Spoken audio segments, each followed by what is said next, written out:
Hello friends, कैसे हैं आप लोग। My name is Vipin Yadav. आप देख रहे हैं official Vipin Yadav channel. My friend, there are most of the student ask me, sir, how can I different between what is the positive sentence, imperative sentence, negative sentence, optative sentence, exclamative sentence? There are most of the student have to confused।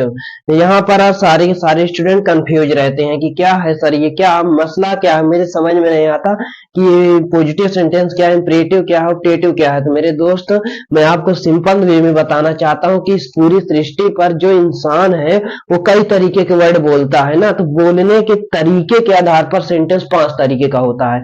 बोलने के तरीके के आधार पर, बनावट के आधार पर सबका जो सेम मीनिंग निकलता है वो सिर्फ 5 तरीके का होता है। उसी 5 तरीके के सेंटेंस को ग्रामेरियन ने डिफाइन कर दिया और बता दिया क्या है, और उनका नामकरण कर दिया कि भाई अगर इस तरीके से व्यक्ति बोलेगा तो इसको ये सेंटेंस बोला जाएगा। जैसे किसी को आदेश देगा तो उसको बता दिया कि इंपरेटिव सेंटेंस है, ठीक है ना। अगर कहीं पर किसी को एडवाइस दी जा रही है तो उसको बता दिया कि भाई ये ऑप्टेटिव इंपरेटिव सेंटेंस है, ठीक है ना। कहीं पर कोई अफसोस दिखा रहा है, कोई प्रशंसा दिखा रहा है तो उसको बता दिया गया है कि भाई ये एक्सक्लामेटरी सेंटेंस है। जब कोई प्रश्न आपसे पूछता है तो उसको एक नामकरण कर दिया गया कि भाई यही इंट्रोगेटिव सेंटेंस है। तो ये सब बनावट के आधार पर सेंटेंसों को अलग अलग तरीके से डिवाइड किया गया है, जिसमें से अब मैं बताना चाहता हूँ आपको कि सेंटेंस होता क्या है। सबसे पहले ये बताता हूँ, सेंटेंस का मतलब वाक्य होता है। ये हमने लिखा है सेंटेंस। सेंटेंस का मतलब क्या होता है? वाक्य होता है। इसके पहले हमने बताया सेंटेंस होने के लिए सब्जेक्ट, वर्ब, ऑब्जेक्ट और कॉम्प्लीमेंट होने की आवश्यकता है। अगर इन सारी चीजों के विषय में आपको ज्ञान है तो अच्छी बात है, नहीं ज्ञान है तो आप इसके पहले वाली वीडियो जाकर देखिए, वहां से आपको एक्सप्लोर पूरा है। बेसिक टू एडवांस लेवल से लेकर चल रहा हूं, तो एकदम बेसिक से पढ़ा रहा हूं, तो वहां पर जाएंगे तो आपको एकदम बेसिक से सीखने को मिलेगा। अब बताता हूं सेंटेंस के बारे में। देखिए, जो सेंटेंस है हमारा, इसके बारे में हमने बताया ना, सेंटेंस बनावट के आधार पर, बोलने के तरीके पर, जो इंसान है यहाँ पर पूरी सृष्टि में जो इंसान बोलता है उसके तरीके पर सेंटेंस 5 तरीके का होता है। सेंटेंस कितने तरीके का होता है? 5 तरीके का होता है। ये रहा 5 तरीका, ठीक। पहला हो गया, दूसरा हो गया, तीसरा हो गया और चौथा हो गया और पांचवा। भाई पहला क्या है? असर्टिव सेंटेंस है।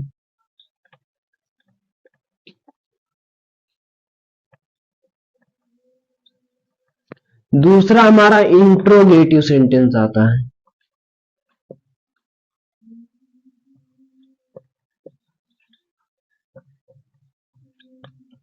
तीसरा हमारा इम्परेटिव आता है।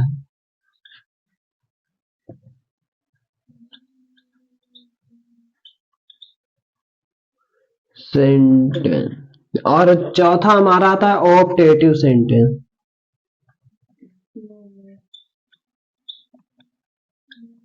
पांचवा एक्सक्लामेटरी सेंटेंस।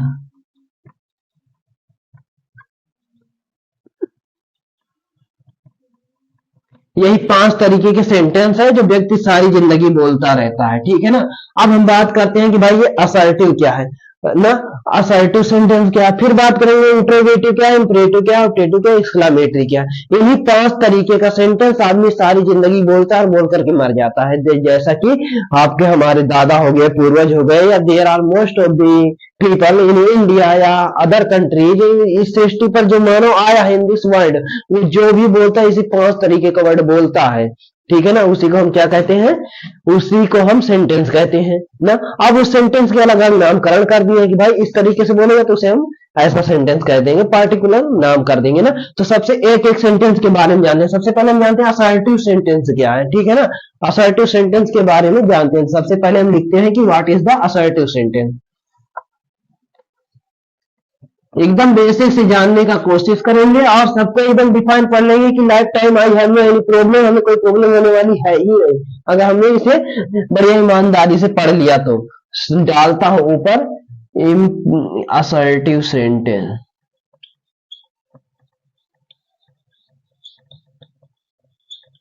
ठीक। ये है असर्टिव सेंटेंस। असर्टिव सेंटेंस क्या होता है भाई?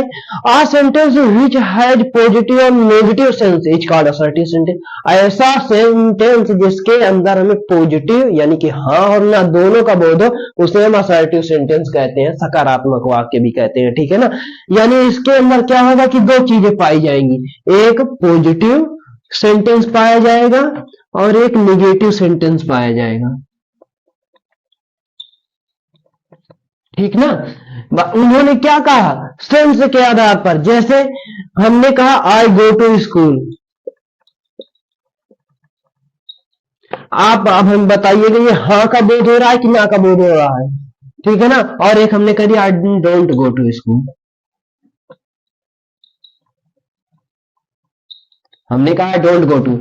लाउडली स्पीक, आप लोग बोलिए, कमेंट कीजिएगा कि मैंने कहा I go to school, I don't go to, हाँ का बोध हो रहा है कि ना का बोध हो रहा है। तुम कहोगे हाँ सर बात तो सही है, एक में हाँ का बोध हो रहा है, एक में ना का बोध हो रहा है। मेरे दोस्त सेंस आ रहा है ना, एक में हाँ का सेंस आ रहा है, एक में हाँ का सेंस आ रहा है, एक में ना का सेंस आ रहा है। और जिसमें हाँ और ना का सेंस आता है उसे असर्टिव सेंटेंस कहते हैं, और जिसमें ओनली हाँ का बोध आता है उसे पॉजिटिव कहते हैं, जिसमें ना का बोध आता है उसे निगेटिव सेंटेंस कहते हैं, ठीक है ना। यही होता है हमारा असर्टिव सेंटेंस। तो आप लोग बोलते हैं मैं नहीं जा रहा, मैं नहीं खेल रहा, मैं नहीं कूद रहा, मैं नहीं जाऊंगा, मैं नहीं गया था, मैं नहीं जाने वाला हूँ, मैं नहीं जाऊंगा, ये सारा क्या हो गया तुम्हारा, निगेटिव हो गया। मैं जाऊंगा, मैं जाता हूँ, मैं खाता हूँ, मैं नहाता हूँ, मैं नहा रहा हूँ, खेल रहा हूँ, कूद रहा हूँ, ये सारा क्या हो गया तुम्हारा, पॉजिटिव हो गया। लेकिन दोनों सेंटेंस को समझ कर दिया जाए तो किस में आते हैं, असर्टिव सेंटेंस में आते हैं। बस इतनी छोटी सी बात है, इसी को हम असर्टिव सेंटेंस कहते हैं मेरे दोस्त। अब ऐसा सेंटेंस आपको लिखेगा तो आशा है कि आप कभी भी गलत कर ही नहीं सकते हैं। अब इसके बाद हम बात करते हैं दूसरा क्या है हमारा, दूसरा है इंट्रोगेटिव सेंटेंस। हमने ये डाला दूसरा इंट्रोगेटिव सेंटेंस।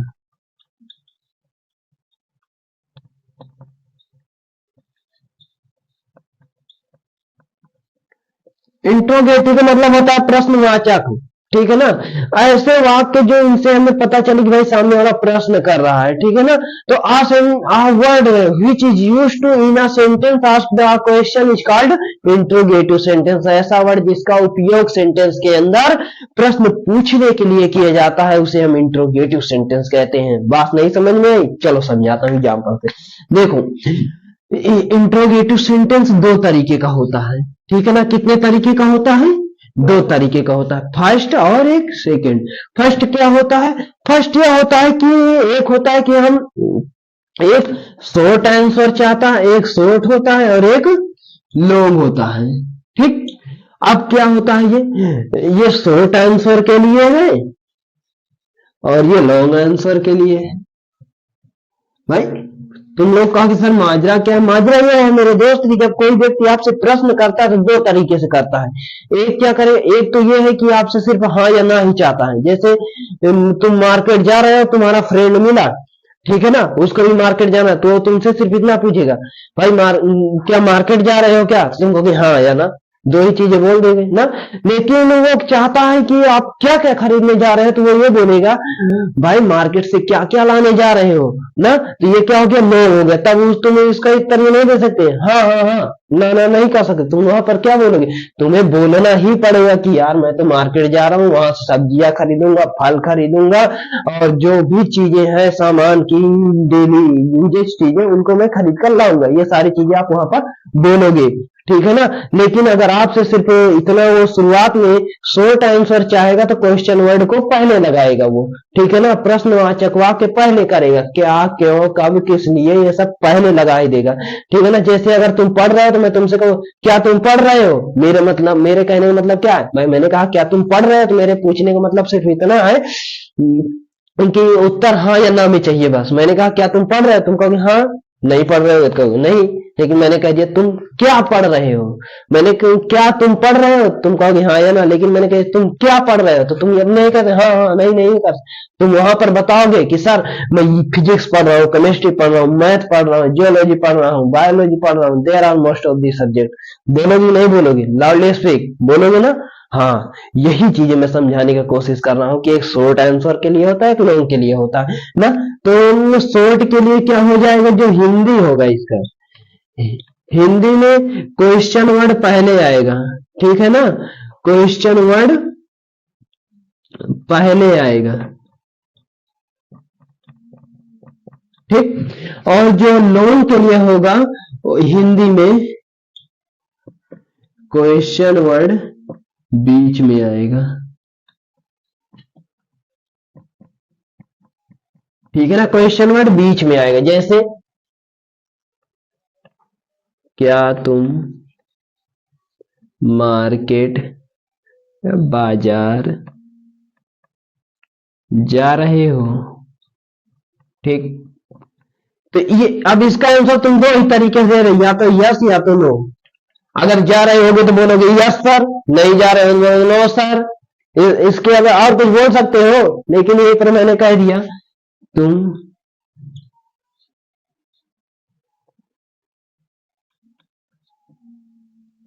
क्यों बाजार जा रहे हो। अगर मैंने तुमसे यहीं पर कह दिया तुम क्यों बाजार जा रहे हो, तो तुम सीधा सीधा बताओगे सर मैं ये बाय करने जा रहा हूँ, मैं सब्जियां खरीदने जा रहा हूँ, वेजिटेबल्स बोलते हैं, ठीक है ना। मैं वेपन्स खरीदने जा रहा हूँ, बहुत सारे लोग मार्केट से लाते हैं, ठीक है ना। देर ऑलमोस्ट ऑफ मैं मोबाइल खरीदने जा रहा हूँ, ईयरफोन खरीदने जा रहा हूँ, हेडफोन खरीदने जा रहा हूँ, पेन खरीदने जा रहा हूँ, मैं तो बहुत सारी चीजें हो सकती है, ठीक है ना। वहां पर तुम जो हाँ या ना में आंसर नहीं दे सकते हो, ठीक है ना। तो यानी कि इसका आंसर क्या दोगे, शॉर्ट में दोगे यस या नो, इसका क्या दोगे लॉन्ग में दोगे, ठीक ना। जब क्वेश्चन हमारा दो तरीके, इसी को हम इंट्रोगेटिव सेंटेंस कहते हैं। अगर ऐसा वर्ड आपको देखने को मिलता है तो उसे इंट्रोगेटिव सेंटेंस बोलेंगे, ठीक। इसको बनाएंगे कैसे, ऐसा सेंटेंस जो आता है हेल्पिंग वर्ब से बनाते हैं। Are you going to school,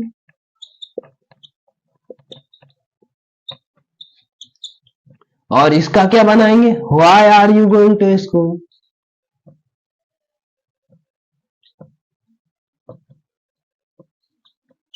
सिर्फ करिकुलम को समझना है कि व्हाट इज द, क्या कह रहा है ना। हाँ, ओ मार्केट है, यहाँ गोइंग टू मार्केट कर देंगे, क्या कर देंगे मार्केट, यहाँ पर क्या कर देंगे मार्केट, हो गया market. It is the best, ठीक है ना। बस यही है इंट्रोगेटिव, ठीक। आशा ही समझ में आएगा। अब हम बात करते हैं तीसरा क्या है, इंपरेटिव सेंटेंस, ठीक है ना। तीसरे बात, स्क्रीन शॉट लेते रहिएगा आप लोग, ताकि आपको कोई डिफरेंटली आपको कोई प्रॉब्लम ना आने पाए।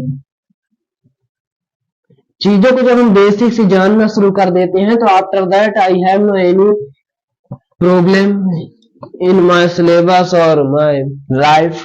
अब आता है हमारा तीसरा है इम्परेटिव सेंटेंस।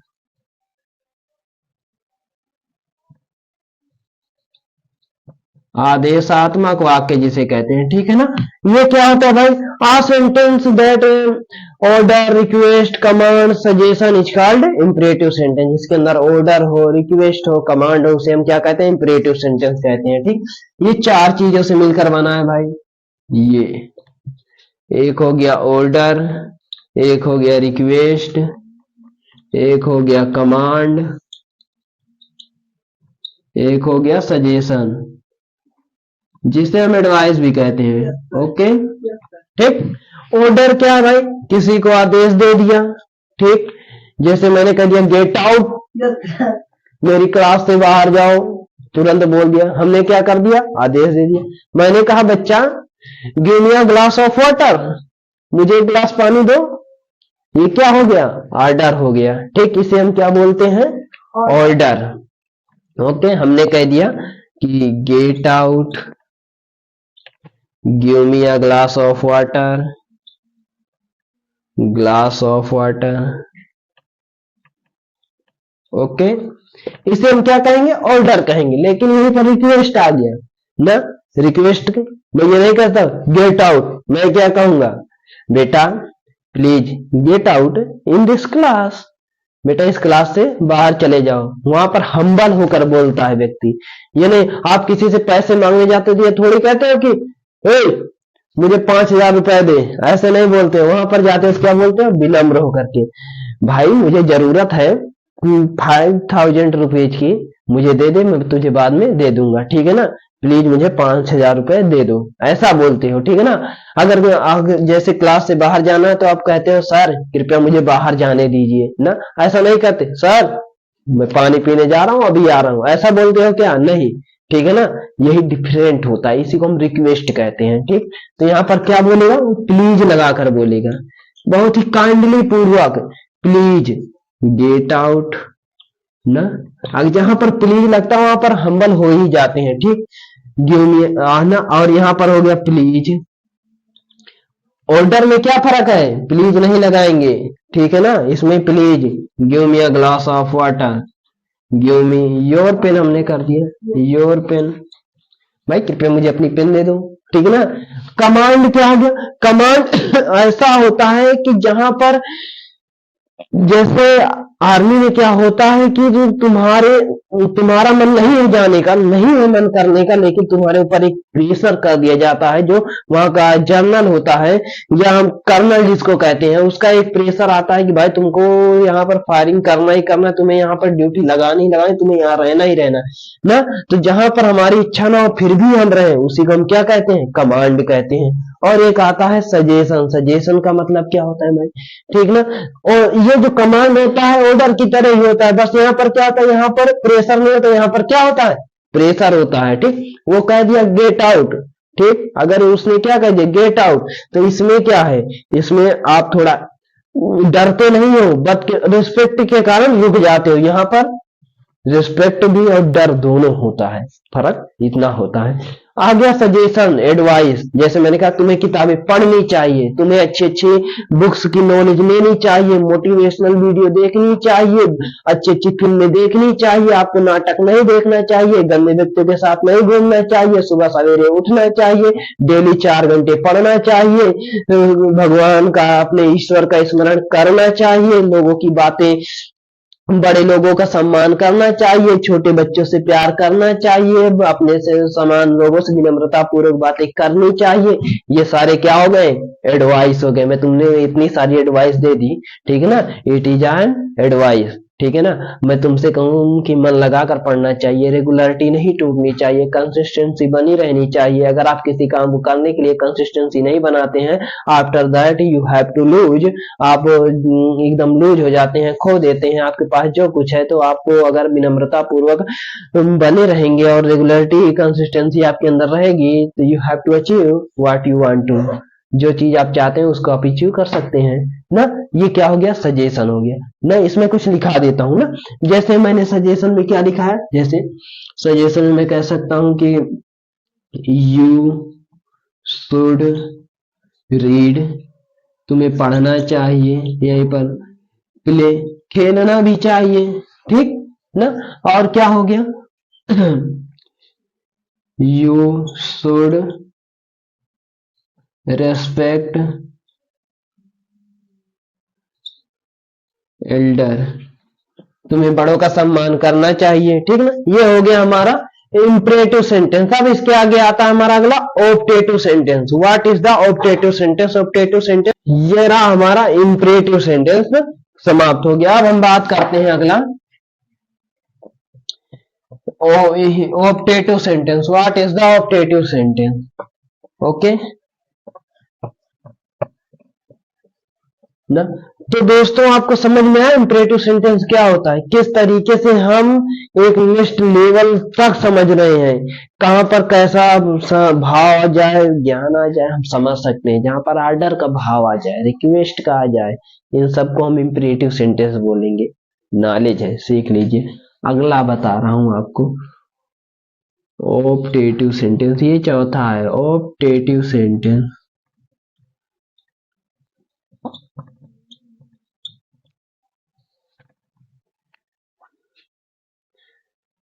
ना। ये हो गया ऑप्टेटिव सेंटेंस।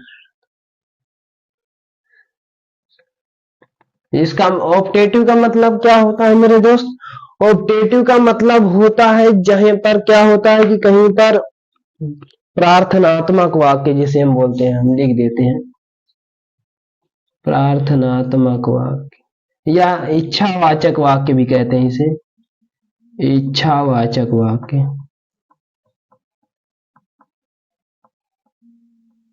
ठीक।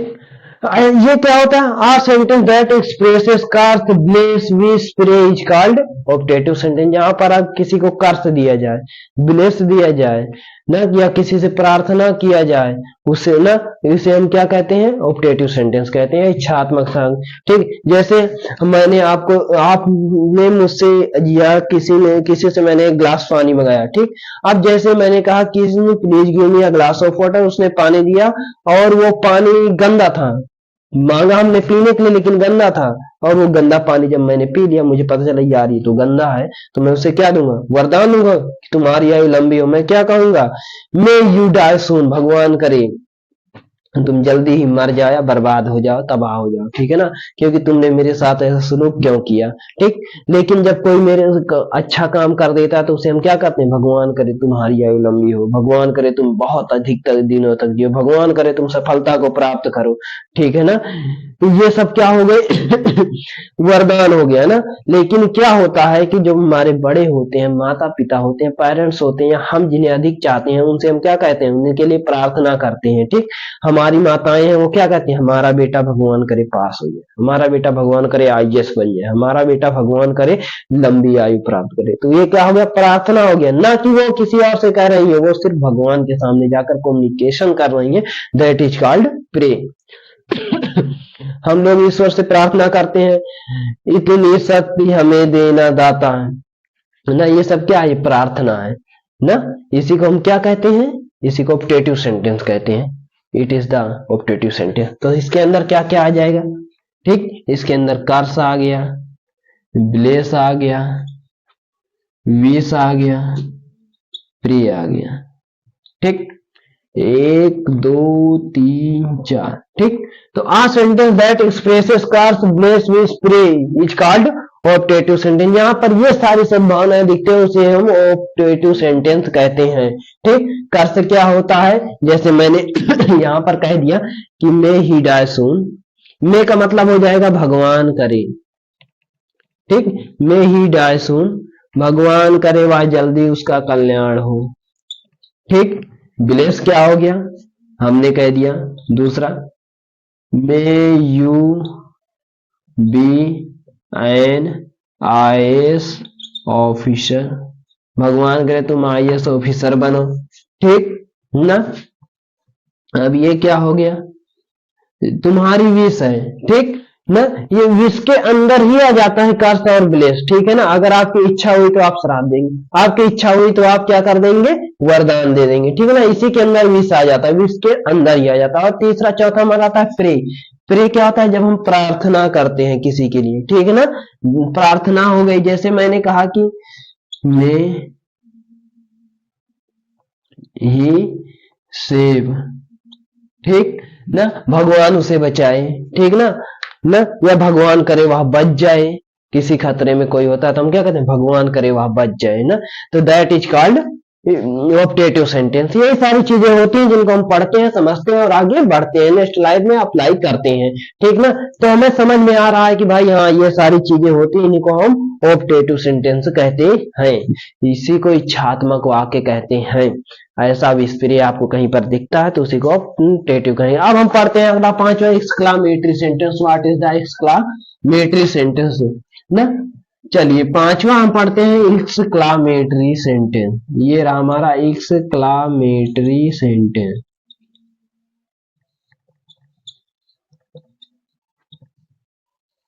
इसे हिंदी में विस्मयादिबोधक वाक्य कहते हैं, या फिर जैसे सडनली आ जाता है, अचानक जो सेंटेंस हमारे मुंह से निकल जाता है। इसके लिए मैं एक स्टोरी सुनाता हूँ तुमको। सपोज दैट मेरे दोस्त क्या हुआ कि एक क्लास चल रही थी, जैसे कि अभी है ना, एक क्लास में 2 स्टूडेंट बैठे हुए थे आगे, बाकी स्टूडेंट पीछे बैठे हुए थे। 2 स्टूडेंट जो आगे बैठे थे वो दोनों खास मित्र थे। अब जहां पर मित्रता होती है, जहां पर 2 फ्रेंड्स आपस में बैठे होते हैं, वहां पर बातचीत गुपसुप चलता ही रहता है। अब जब दोनों दोस्त आपस में बैठे हैं तो मैं इधर पढ़ा रहा हूं तो दिमाग लगा रहा है उधर, वो उससे कुछ बोल रहा है, वो उससे कुछ बोल रहा है, मेरी बातें समझ नहीं पा रहा है, क्लास वालों पीछे वालों को डिस्टर्ब हो रहा है। तो मैंने क्या किया कि खूब हंस रहा था, मैंने डांट लगाई, तीसरी बार लगाई नहीं समझा, मैंने चौथी बार बोला कि नालायक, और उसे बाहर बैठा दिया। अब जैसे ही मैंने उस गधे को उसके पीछे बेंच पर बैठा दिया ना, अब बैठा दिया, फिर से मैं पढ़ाने लगा। अब जैसे ही मैं पढ़ाने लगा उसके मन में तूफानी बात आ गया। अब तूफानी होता है ना कभी कभी कि मन में तूफानी बात आ जाता है। अब जब उस फ्रेंड्स के मन में तूफानी बात आ गया तो उसे सुनाए बिना चैन नहीं, और ये सुनना चाहता नहीं, क्योंकि इसे डर है कि अभी सुनूंगा तो टीचर मारेगा, और उसे नालायक को तूफानी बात आ गई, उसे सुनाए बिना चैन नहीं है। तो वो पीछे से कह रहा है ऐसे, वो पेन का ढक्कन होता है ऐसे निकाला, और पीछे से कह रहा है चुनो ना, चुनो ना। 2 बार बोला, 3 बार बोला, वो कह रहा छोड़ो छोड़ो छोड़ो। और जहां पर चुनो ना कह रहा था, वहीं पर एक फोड़ा था, जिसको हम कहते हैं छोटा सा घाव था, ठीक है ना, ओनली जिसे कहते हैं घाव था। उसने क्या किया, ऐसे निकाला और ऐसे कह दिया सुनो ना। जैसे ही बोला सुनो ना, अब सोचो जब ये नुकीला पदार्थ उस घाव के अंदर गया होगा तो कैसा हुआ होगा। उसने खड़ा हुआ, खड़ा होने के बाद जितनी गोल्डन गोल्डन बातें थी वो सारी की सारी कह डाली। यानी अचानक जो वर्ड निकला, जैसे ही वो पिन गया उसके अंदर, जैसे ही खड़े होकर के उसने जो जो उसको बोला, वो सारा क्या कहलाया, एक्सक्लामेटरी सेंटेंस के अंदर आ गया। यानी कि क्या हो गया कि अचानक से हम बैठे हुए थे, किसी ने धक्का दे दिया, हम डर गए, ये क्या हो गया, तुरंत हम बोलते हैं तुम्हें ऐसा नहीं करना चाहिए था। अचानक से जो वर्ड बोलते हैं, जो सेंटेंस बोलते हैं, उसी को एक्सक्लामेटरी सेंटेंस कहते हैं, विस्मयादि बोधक सेंटेंस कहते हैं। A sentence that comes in our mind all of sudden is called exclamatory sentence. ऐसा सेंटेंस जो हमारे माइंड में अचानक आता है, उसी को हम एक्सक्लामेटरी सेंटेंस कहते हैं। बात समझ में आई तो बोलो हाँ। अब हम बात करते हैं कि एक्सक्लामेटरी सेंटेंस पहले जानने से पहले एक इंटरजेक्शन होता है, ये जानना जरूरी होता है। इंटरजेक्शन क्या होता है, a word that comes in our mind is called interjection। ठीक, a sentence that comes in our mind all of sudden, बस ऑल ऑफ सडन। सडन का मतलब क्या होता है, अचानक। यानी कि ऐसा वर्ड जैसे आउच, ओहो आ जाए, ठीक, खुश हो जाते हैं, हुर्रा आ जाता है, क्या आ जाता है, हुर्रा, ब्राओ, ठीक ना, फाय फाय, छी छी,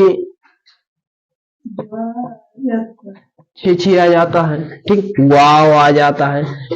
आता है कि नहीं आता। आप कहीं से जा रहे थे और रास्ते में आपको एक मकान मिला, अब और वो मकान बहुत सुंदर था, तो आप ऐसे नहीं कहते हैं कि आओ आओ सभी लोग देखो ये मकान सुंदर दिख रहा है, चलो वाह वाह बोलते हैं। ऐसा होता है कि नहीं, देखते ही आप क्या कहते हैं, वाह व्हाट ब्यूटीफुल होम या बिल्डिंग, बोलते ही नहीं बोलते हैं व्हाट ब्यूटीफुल फ्लावर, वाह कितना सुंदर फूल है ना। आप ऐसा थोड़ी कहते हैं, जैसे सुंदर चीज दिखा वाव चलो वाव बोलते हैं, ऐसा होता है क्या, नहीं। अचानक देखते ही निकल जाता है, पैर में कांटा जो होता है लगते ही तुरंत आवाज निकल आती, आउच ये क्या हो गया, होता है कि नहीं होता है। खुश होते हैं तो हुर्रा चिल्ला देते हैं, क्राइड कर देते हैं, बोलते हैं नहीं बोलते, इज कॉल्ड इंटरजेक्शन। इन्हीं के उपयोग से जो सेंटेंस बनता है उसी को हम एक्सक्लामेटरी सेंटेंस कहते हैं। चलिए अब हम इसका एक एग्जाम्पल देते हैं आप लोगों को। ये रहा एग्जाम्पल, एग्जाम्पल इसका हमने दे दिया, जैसे कि fie fie, fie fie he was a corrupt officer.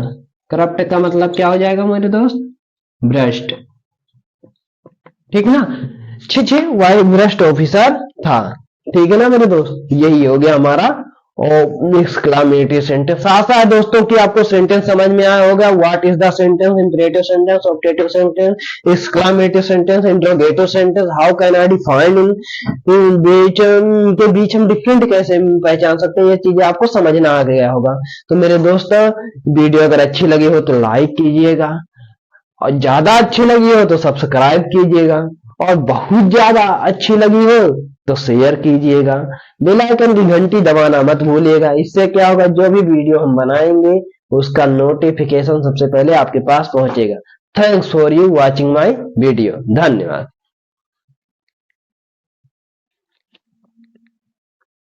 धन्यवाद दोस्तों।